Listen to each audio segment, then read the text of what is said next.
नमस्कार दोस्तों, आज आपके लिए एक फिर से नई कहानी लेकर आई हूँ। पसंद आए तो प्लीज़ लाइक करें, साथ ही चैनल को भी सब्सक्राइब करें। जब बहू चुनने में हुई गलती। किचन में खड़ी होकर खाना बनाते बनाते सरला की कमर दुखने लगी, पर वे क्या करें। इतने मेहमान जो आ रहे हैं। बहू की पहली दिवाली है। कल तक उसे उपहार लेकर मायके जाना था, पर अचानक बहू की माँ का फ़ोन आ गया कि अमेरिका से उनका छोटा भाई और भाभी आए हुए हैं। वे शादी पर नहीं आ सके थे, इसलिए वे आप सबसे मिलना चाहते हैं। उन्हीं के साथ बहू के तीनों भाई व भाभियां भी अपने बच्चों के साथ आ रहे हैं। कुकर की सीटी बजते ही सरला ने गैस बंद कर दी और ड्राइंग रूम में आ गई।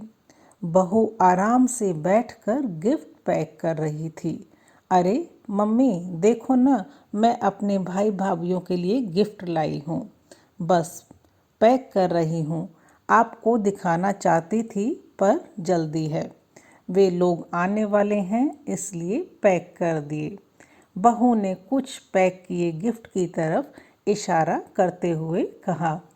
तभी सरला जी का बेटा घर में दाखिल हुआ और अपनी पत्नी सिमी से बोला, सिमी एक कप चाय बना लो, आज ऑफिस में काफ़ी थक गया हूँ। अरे आप देख नहीं रहे हैं कि मैं गिफ्ट पैक कर रही हूँ।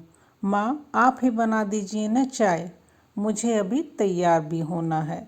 मेरी छोटी भाभी बहुत फैशनेबल है, मुझे उनकी टक्कर का तैयार होना है।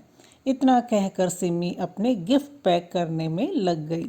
शाम को सरला जी के ड्राइंग रूम में करीब 10 से 12 लोग बैठे हुए थे। उनमें बहू के तीनों भाई, उनकी बीवियां, बहू के मम्मी पापा, भाई के बच्चे और उन सब के बीच मेहमानों की तरह उनकी बहू सिमी बैठी थी। सरला ने इशारे से सिमी को बुलाया और रसोई घर में ले जाकर कहा, सिमी सबके लिए चाय बना दे, तब तक मैं पकौड़े तल लेती हूँ। क्या मम्मी, मायके से परिवार के सारे लोग आए हैं और आप कह रही हैं कि मैं उनके साथ न बैठकर यहाँ रसोई में काम करूँ? मैं तो कब से कह रही हूँ कि आप एक नौकर रख लो, पर आप हैं कि बस। अब मुझसे कुछ मत करने को कहिए। मेरे घर वाले मुझसे मिलने आए हैं। अगर मैं यहाँ किचन में लगी रहूँगी तो उनके आने का क्या फ़ायदा। इतना कहकर सिमी किचन से बाहर निकल गई और सरला किचन में अकेली रह गई। उन्होंने शांत रहकर काम करना ही उचित समझा। सरला जी ने जैसे तैसे चाय और पकोड़े बनाकर बाहर रख दिए और वापस रसोई में खाना गर्म करने चली गई। बाहर से ठहाकों की आवाज़ें जब जब उनके कानों में पड़ती, उनका मन जल जाता। सरला के पति एक दो बार किचन में आए, सिर्फ यह कहने के लिए कि कुछ रोटियों पर घी मत लगाना, सिमी की भाभी नहीं खाती, और खिलाने में जल्दी करो, बच्चों को भूख लगी है। सरला जी का खून तब और जल गया जब जाते जाते सिमी की मम्मी ने उनसे यह कहा, क्या बहन जी, आप तो हमारे साथ भी नहीं बैठी, कोई नाराज़गी है क्या? सबके जाने के बाद सिमी तो तुरंत सोने चली गई और वे रसोई संभालने में लग गई। अगले दिन सरला जी का मन हुआ कि वे पति और बेटे से बीती शाम की स्थिति पर चर्चा करें, पर दोनों ही जल्दी ऑफिस चले गए। 2 दिन बाद फिर सिमी की एक भाभी घर आ गई और उसको अपने साथ शॉपिंग पर ले गई। शादी के बाद से यह सिलसिला अनवरत चल रहा था। कभी किसी का जन्मदिन, कभी किसी की शादी की सालगिरह, कभी कुछ तो कभी कुछ। सिमी के घर वालों का काफ़ी आना जाना था, जिससे वे तंग आ चुकी थी। एक दिन मौका पाकर उन्होंने अपने पति से इस बारे में बात की। सुनो जी, सिमी न तो अपने घर की जिम्मेदारी संभालती है और न ही समीर का ख्याल रखती है। मैं चाहती हूँ कि उसका अपने मायके आना जाना कुछ कम हो। शादी को साल होने जा रहा है और बहू आज भी महीने में 7 दिन अपने मायके में रहती है और बाकी के दिन उसके घर का कोई न कोई यहाँ आ जाता है। सारा सारा दिन फ़ोन पर, कभी अपनी मम्मी से, कभी भाभी से, तो कभी किसी सहेली से बात करती रहती है। देखो सरला, तुमको ही शौक था कि तुम्हारी बहू भरे पूरे परिवार की हो, दिखने में ऐश्वर्या राय हो। तुमने खुद ही तो सिम्मी को पसंद किया था। कितनी लड़कियां नापसंद करने के बाद अब तुम घर के मामलों में हम मर्दों को नहीं डालो तो अच्छा है। सरला जी सोचने लगी कि इनकी बात भी सही है। मैंने कम से कम 25 लड़कियों को देखने के बाद अपने बेटे के लिए सिमी को चुना था। तभी पति की बातों से सरला की तंद्रा टूटी। वे कह रहे थे, सरला तुम कितने दिनों से कहीं बाहर नहीं गई, ऐसा करो तुम अपनी बहन के घर हो आओ, तुम्हारा मन अच्छा हो जाएगा। अपनी बहन से मिलकर अपना दिल हल्का करने की सोच से ही सरला खुश हो गई। अगले दिन ही वे तैयार होकर अपनी बहन से मिलने चली गई, जो पास में ही रहती थी। पर बहन के घर ताला लगा देखकर उनका मन बुझ गया। तभी बहन की एक पड़ोसन ने उन्हें पहचान लिया और बोली, अरे आप सरला जी हैं ना? जी हाँ, विभा जी की बहन। आपको पता है विभा कहाँ गई है? विभा जी पास के बाजार तक गई हैं, आप आइए ना। नहीं नहीं, मैं यहीं बैठकर इंतज़ार कर लेती हूँ, सरला ने संकोच से कहा। अरे नहीं सरला जी, आप अंदर आकर इंतज़ार कर लीजिए, वे आती ही होंगी। उनके बहुत आग्रह पर सरला जी उनके घर चली गई। आपकी तस्वीर मैंने विभा जी के घर पर देखी थी। आइए ना शिखा, ज़रा पानी ले आना, उन्होंने आवाज़ लगाई। अंदर से एक बहुत ही प्यारी सी लड़की बाहर आई। बेटा देखो, ये सरला जी हैं, विभा जी की बहन। इतना सुनते ही उस लड़की ने उनके पैर छू ली। सरला ने उसे मन से आशीर्वाद दिया तो विभा की पड़ोसिन बोली, यह मेरी बहू है सरला जी, बहुत प्यारी बच्ची है। मम्मी जी मैं चाय रखती हूँ, इतना कहकर वह अंदर चली गई। सरला ने एक नज़र घुमाई, इतने सलीके से हर चीज़ रखी हुई थी कि उन्हें देखकर उनका मन खुश हो गया। कितनी संस्कारी बहू है इनकी, और एक सिमी है।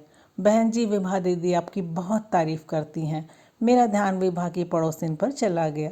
इतने में उनकी बहू चाय बिस्किट के साथ पकौड़े भी बनाकर ले आई और बोली, लीजिए आंटी। हाँ बेटा। तभी फ़ोन की घंटी बज गई। पड़ोसिन की बहू ने फ़ोन उठाया और बात करने के बाद अपनी सास से बोली, मम्मी पूनम दीदी का फ़ोन था, शाम को हम सबको खाने पर बुलाया है, पर मैंने कह दिया कि आप सब यहाँ बहुत दिनों से नहीं आए हैं, आप और जीजाजी आज शाम खाने पर आ जाओ। ठीक कहा ना? हाँ बेटा, बिल्कुल ठीक कहा। बहू किचन में चली गई तो विभा की पड़ोसन मुझसे बोली, पूनम मेरी बेटी है शिखा और उसमें बहुत प्यार है। अच्छा है बहन जी, नहीं तो आजकल की लड़कियां बस अपने रिश्तेदारों को ही पूछती हैं। सरला ने यह कहकर अपने मन को थोड़ा सा हल्का करना चाहा।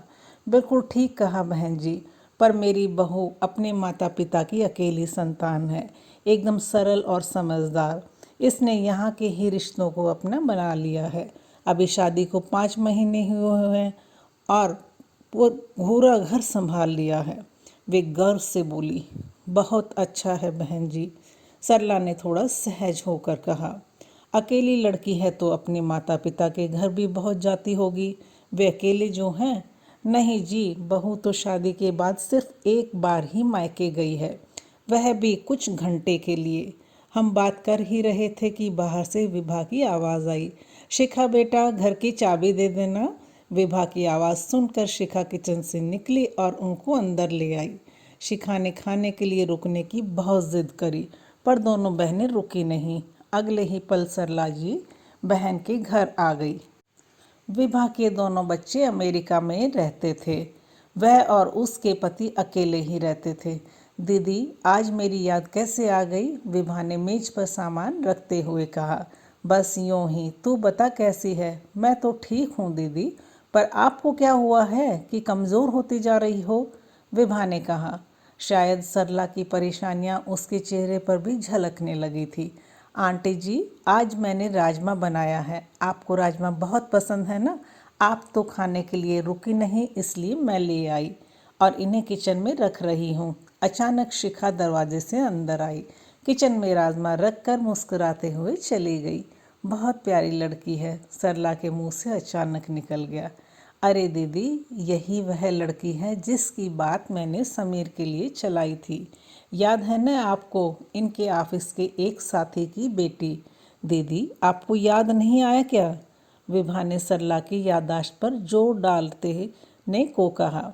अरे दीदी, जिसकी फ़ोटो भी मैंने मंगवा ली थी, पर इसका कोई भाई नहीं था, अकेली बेटी थी, इसलिए आपने फ़ोटो तक नहीं देखी थी। विभा की बात से सरला को ध्यान आया कि विभा ने उनसे इस लड़की के बारे में कहा था, पर उन्होंने कहा था कि जिस घर में बेटा नहीं, उस घर की लड़की नहीं आएगी मेरे घर में, क्योंकि माता पिता कब तक रहेंगे, भाइयों से ही तो मायका होता है, तीज त्योहार पर भाई ही तो आता है। यही कहकर उन्होंने फ़ोटो तक नहीं देखी थी। दीदी, इस लड़की की फ़ोटो हमारे घर पर पड़ी थी।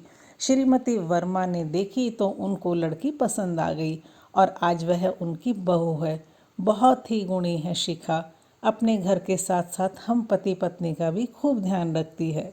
आओ चलो दीदी, हम खाना खा लेते हैं। राजमा के स्वाद में शिखा का एक और गुण झलक रहा था। घर वापस आते समय सरला जी को अपनी गलती का एहसास हो रहा था कि लड़की के गुणों को अनदेखा करके उन्होंने भाई न होने के दकियानूसी विचार को आधार बनाकर शिखा की फ़ोटो तक देखना पसंद नहीं किया। इस एक चूक की सज़ा अब उन्हें ताउम्र भुगतनी होगी। तो दोस्तों, आपको कहानी कैसे लगी कमेंट बॉक्स में ज़रूर बताइएगा और साथ ही लाइक करें, मेरे चैनल को सब्सक्राइब ज़रूर करें और कहानी देखने के लिए बहुत बहुत धन्यवाद।